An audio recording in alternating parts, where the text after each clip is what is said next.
the top left-hand corner, ladies and gentlemen, our Teal Protoss player, Arthur. Formerly from Slayers, he's facing off against in the bottom right-hand corner, Startail Panic in the blue. And Kevin, I like these amateur tournaments, man. You know, you could speculate, you know, it's not the fairest way or anything, but the reality is these are players who often are, you know, on good teams, have great practice partners, and they have an opportunity here to shine in an individual league at IPL 6, whereas in the past they haven't obviously received as much fame and presence because they just haven't had the tournament results to be able to accrue $1,000 in tournament winnings. Right, and yeah, I mean, we're definitely giving a lot of new players a moment to shine, as you said, so this is a cool opportunity for them. We'll see if they can make the most of it. But so who do you call in this set? I don't know Panic's playstyle all that well, okay. So I'm only familiar with Arthur from things like GSTL and stuff like that. So, but it's been, oh man, I want to say since late 2011, early 2012, since we've watched him play on a significant basis. I'm not really sure what the extent of his practice has been since there, or what teams he's gone to, but hopefully he'll find a home sometime soon.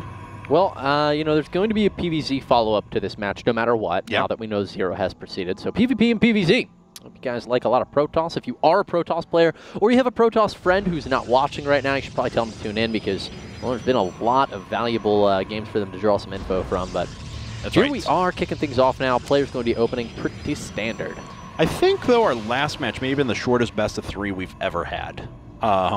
It may honestly go down as the shortest best-of-3 IPL has ever had. So we may have set a new first here. And now I suddenly understand why we're casting up to like 18 games today. But anyway, so let's see here as double gas comes down before Simon Index Core for both players. Real tell is going to be how many are left on gas. Looks like 2 apiece there. For Panic, back on Arthur's side of things, 2 on each as well. So a lot of flexibility here. This could easily be a Robo expands out of either player. This could easily be 1 Gate Sentry expands. We could also see a recommit back 3 on each gas, as we do actually see from Arthur right now, into Twilight Council. Yeah, we should be seeing sentries as well out of these players as soon as their cybernetics cores do finish.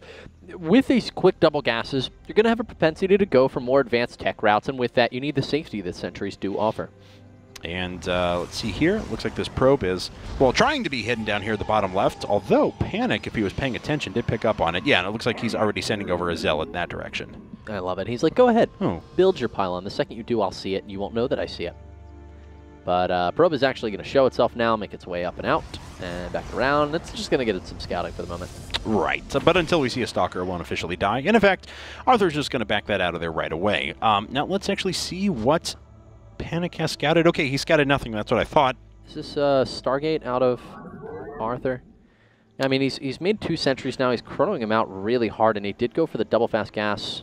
We'll keep waiting to see exactly. Oh, actually, does he have a second gateway done? It's done now. Okay. I was actually the blue and teal, man. Pretty close colors. So, Yep. I understand. I'm like looking at mixing the production tabs and had them both back. Oh, that was funky. Robo is halfway done at this point for Panic. Arthur has yet to show his tech route. There it is. Robo facility going down towards the front of that pylon. Yeah, and went for really early gas, so we'll be able to easily put out that observer, a couple more sentries, things like that. And make sure he stays super, super safe. Now, this is being done with a couple more gateways, finally, for Panic, as he dropped down gateways 2 and 3 up in the top right. And that's a significant resource drain. Now, so if he only sits back and he makes an observer right now and then expands, that's one thing. But if he decides to dump it into units very quickly, we could see a huge, strong, aggressive push out of him. We absolutely could, because Panic has cut probes, whereas Arthur has continued making them. Panic is throwing down the robotics bay and another gateway. He is definitely going for some serious aggression. That's right. So there's a couple of things he can do with this. Obviously, we could see something like Speed Warp Prism, although that's not necessarily likely. We could see that incredibly ridiculous 1 Immortal, 1 Colossus push that sometimes happens too.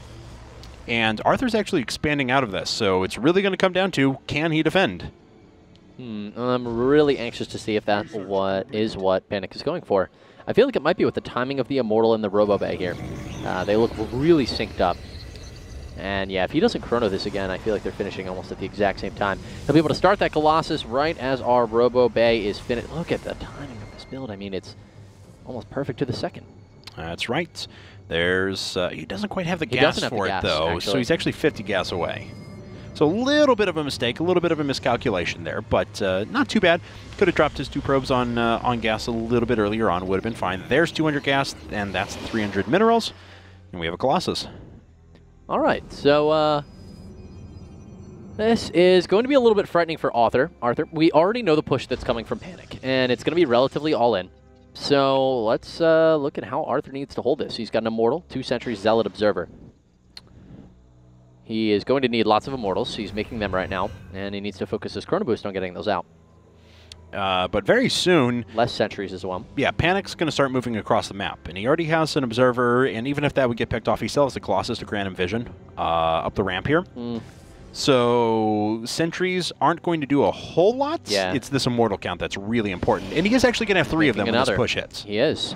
But he's very high on gas, very low on minerals right now. He doesn't really need this Robo Bay, though it will help if there's a follow-up. So, you know, it's not a bad thing to be going for. It's great that he's making the Immortals. We don't want to see more sentries.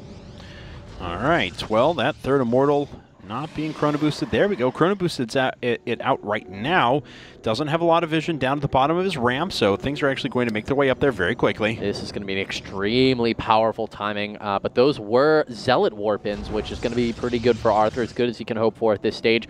But he doesn't have any information about this push. He's actually trapped up on his main ramp right now. Force Field goes down. He, in fact, can't push down to defend this Nexus. And you saw there that Arthur actually waited until he dropped down the Force Fields of his own to be able to make his way up here. Oh, he gets that Colossus really far to the front, though, and took some big hits from this Immortal. And in fact, that Colossus has taken a significant amount of damage, has to back that off, and goes away without doing too much other damage. But now as we have continued Warpins coming in, the Immortals are actually doing pretty well for Panic's forces, and he's starting to push the Hardened Shields back of these forces further and further. Oh, just missed the Force Fields to trap that Immortal, though. Probes off the line as Arthur knows everything is needed to hold this push, but these 2 Immortals are really his last bastion of defense, and now the Zealots are pouring in, and that's going to be it. The Immortals aren't going to be able to deal with these Zealots. Getting very nice surrounds. Beautiful micro this entire time from Panic on that Colossus. GG goes down for Arthur. Yeah, that's exactly what I was about to say, too, that Colossus micro was really spectacular. It was. He kept it alive. I mean, I should say it was really great after the very beginning, because he did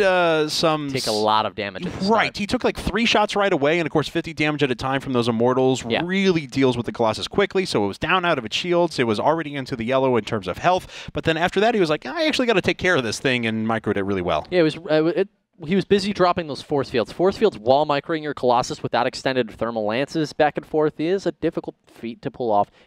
Panic did it beautifully. We're going to be moving into Game 2 momentarily. That's right, and it looks like we're all loaded up. The map is going to be in Tomb Valley, so let's just go ahead and jump straight into it. Game number 2 of our second semifinal of the day from the IPL 6 Amateur Qualifier.